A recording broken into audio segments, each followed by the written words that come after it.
ہماری فیملی حنفی مکتب فکر سے تعلق رکھتی ہے جہاں عورتوں کو قبرستان جانے کی اجازت نہیں دی جاتی، جبکہ آپ کے نزدیک عورتیں بھی عبرت کے لیے قبرستان جا سکتی ہیں، اس کی دلیل کیا ہے؟ اچھا اس میں میں آپ کو پریکٹیکل بات بتا دوں کہ ہمارے بھی ہمیشہ سے حنفی رہے ہیں لیکن ہمیشہ عورتیں جاتی رہی ہیں۔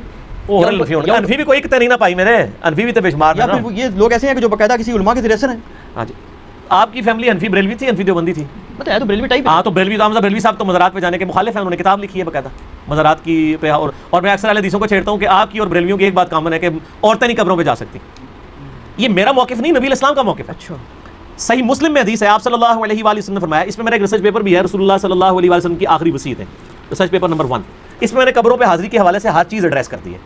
اسی میں آپ کو حدیث بھی مل جائے گی صحیح مسلم کی، انٹرنیشنل نمبر کے مطابق 2259 ہے۔ آپ صلی اللہ علیہ وآلہ وسلم نے فرمایا، میں تمہیں قبروں کی زیارت سے منع کرتا تھا لیکن اب میں تمہیں حکم دیتا ہوں کہ قبروں پہ جاؤ تاکہ آخرت کی یاد آئے۔ ٹھیک ہوگا جی؟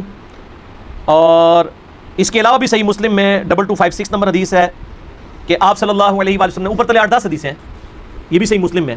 اما عائشہ کہتی ہیں ایک رات آپ میرے ساتھ لیٹے ہوئے تھے، رات کا کچھ حصہ گزر گیا تو آپ صلی اللہ علیہ وآلہ وسلم اپنے مبارک بسترے سے اٹھے، بقیع غرقد قبرستان چلے گئے اور آپ نے 3 دفعہ یوں ہاتھ اٹھا کے وہاں دعا کی اور پھر واپس آئے۔ کہتے ہیں میں پیچھے پیچھے گئی لیکن میں بھی پہلے ہی واپس آ کے بسترے پہ لیٹ گئی تاکہ نبی علیہ السلام کو نہ پتہ چلے، سانس پھولا ہوا تھا۔ آپ نے فرمایا کہ اے عائشہ تم نے گمان کیا کہ اللہ اور اس کا رسول تم سے خیانت کریں گے، یعنی تم نے یہ سمجھا میں کسی اور بیوی کے پاس چلا گیا ہوں، تو اے عائشہ مجھے سچ سچ بتاؤ تم کیا میرے پیچھے آئی تھی، اور اگر تم نہیں بتاؤ گی تو مجھے اللہ تو بتا ہی دے گا۔ اے علم غیب بھی کلیئر ہو گیا، اللہ تو مجھے بتا ہی دے گا۔ تو انہوں نے کہا یا رسول اللہ میں گئی تھی، تو فرمایا کہ میں جب لیٹا تو جبرائیل علیہ السلام کو اللہ تعالیٰ نے میرے پاس بھیجا اور انہوں نے کہا کہ اللہ تعالیٰ فرماتا ہے کہ آپ اہل بقیع کے لیے دعائیں مغفرت کریں۔ تو میں رات کو اٹھ کے قبرستان گیا اور 3 دفعہ ہاتھ اٹھا کے دعا کی۔ سیدہ عائشہ نے پوچھا یا رسول اللہ جب میں جاؤں یا ہم لوگ قبرستان جائیں تو ہم کیا دعا کریں؟ تو آپ صلی اللہ علیہ وآلہ وسلم نے دعا تعلیم فرمائی، السلام علیکم اہل الدیار من المؤمنین والمسلمین وإنا ان شاء اللہ بکم للاحقون نسأل اللہ لنا ولکم العافیہ۔ تم پر سلامتی ہو اے مومنین اور مسلمین، مرد و عورت اس قبرستان میں جو دفن ہو، ہم ہمارے اپنے لیے اور تمہارے لیے اللہ سے عافیت کا سوال کرتے ہیں اور ہم بھی مر کے تمہارے پاس ہی آنے والے ہیں۔ یہ دعا صحیح مسلم کے اندر موجود ہے۔ سیدہ عائشہ کو آپ نے یہ تعلیم فرمائی، انہوں نے کہا کہ میں کیا پڑھوں، تو آپ نے فرمایا تم یہ پڑھنا۔ اس سے کیا پتہ چلا کہ عورتیں قبرستان جا سکتی ہیں۔ لہٰذا یہ سعودیہ والوں نے جو بقیع غرقد قبرستان کے بعد لکھ کے لگایا عورتوں کی حاضری منع، یہ بالکل خلاف سنت ہے اور وہ عورتوں کو نہیں جانے دیتے قبرستان۔ غلط ہے، غلط کام کوئی بھی کرے غلط ہے۔ کیوں؟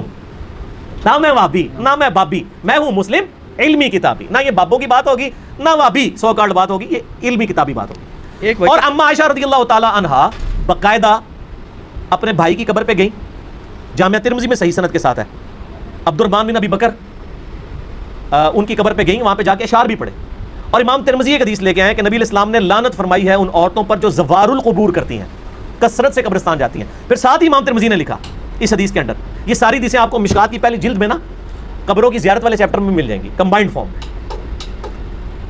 امام ترمذی نے لکھا یہ حدیث منسوخ ہے، کیونکہ جب آپ نے عام اجازت دے دی کہ قبروں پہ جاؤ آخرت کی یاد آئے تو یہ حدیث منسوخ ہوگی۔ اور زوار القبور سے مراد ہے کثرت سے، اگر کبھی کبھار عورت چلی جائے تو جائز ہے، لیکن مزاروں پہ نہیں، قبروں پہ، مزاروں پہ تو مرد بھی نہیں جا سکتے، کیونکہ مزار تو نبی علیہ السلام کی مخالفت میں بنائے گئے ہیں۔ صحیح مسلم میں حدیث ہے، تو میں منع کرتا ہوں قبروں پر عمارتیں بنانے سے، قبروں کو پکا کرنے پہ، ان سے بیٹھنے سے۔ یہ صحیح مسلم کے اندر حدیث موجود ہے انٹرنیشنل نمبر کے مطابق 2245۔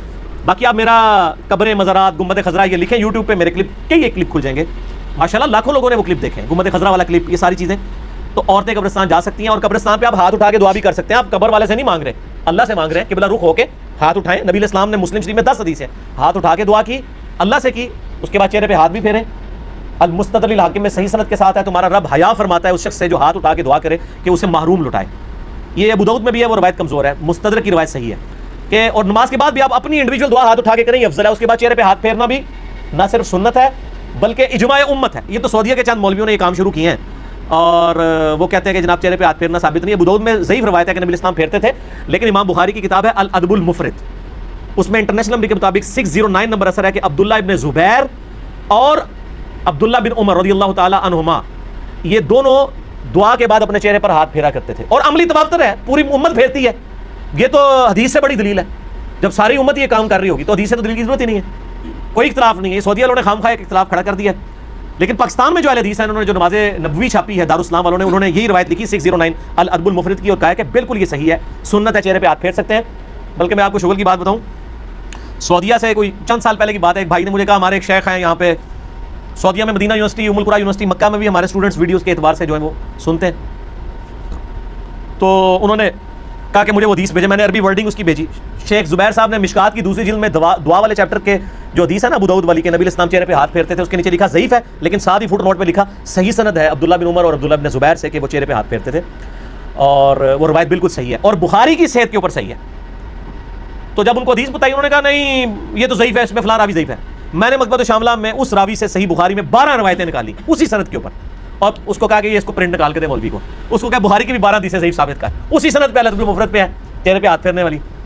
تو مولوی تو پتہ ہے تو ضدی ہوتا ہے، منیا نہیں لیکن تھپیا گیا لال رومال والا، خاموش ہو گیا، کہنا کون اتھو کٹ کے بھیجتا ہے؟ ایک بندہ ہے تھے اللہ نے چھڑیا ہے جو نہ وہابی ہے نہ بابی ہے، نہ میں وہابی نہ میں بابی، میں ہوں مسلم علمی کتابی، علمی کتابی۔ اگلا سوال تو اس میں کور ہو گیا جی، کور ہو گیا، چلیں یہ کرامت ہو گئی جی۔ علی بھائی آپ الحمدللہ آپ ہمیشہ آیات اور حدیث کے ریفرنسز دیتے ہیں، مگر کبھی کبھی ان کے انٹرنیشنل نمبر نہیں بتاتے، برائے مہربانی آپ لوڈنگ سے پہلے ویڈیو میں ہی ایڈ کر دیا کریں تو آسانی ہوگی، یا کوئی بک بتا دیا کریں۔ بک تو میں ہمیشہ بتاتا ہوں کہ یہ آج تک میں نے حدیث کبھی حدیث کی کتاب کے نام کے بغیر نہیں بتائی۔ ایک بک ہے تو یہ مشکات شریف، اب 3 جلدوں میں ڈاؤن لوڈ کر لیں sunnatpak.com سے، یہ انسائکلوپیڈیا آف حدیث ہے، بخاری، مسلم، ابو داؤد، ترمذی، نسائی، ابن ماجہ اور کئی 13 کے قریب کتابوں کے یہ نوٹس ہیں، یہ آپ ڈاؤن لوڈ کریں، 18 MB کی 3 فائلیں آپ کو فری ڈاؤن لوڈ کر لیں sunnatpak.com سے، انٹلیکچوئل ترتیب کے ساتھ آپ کو اس میں حدیثیں مل جائیں گی، ٹھیک ہوگا جی۔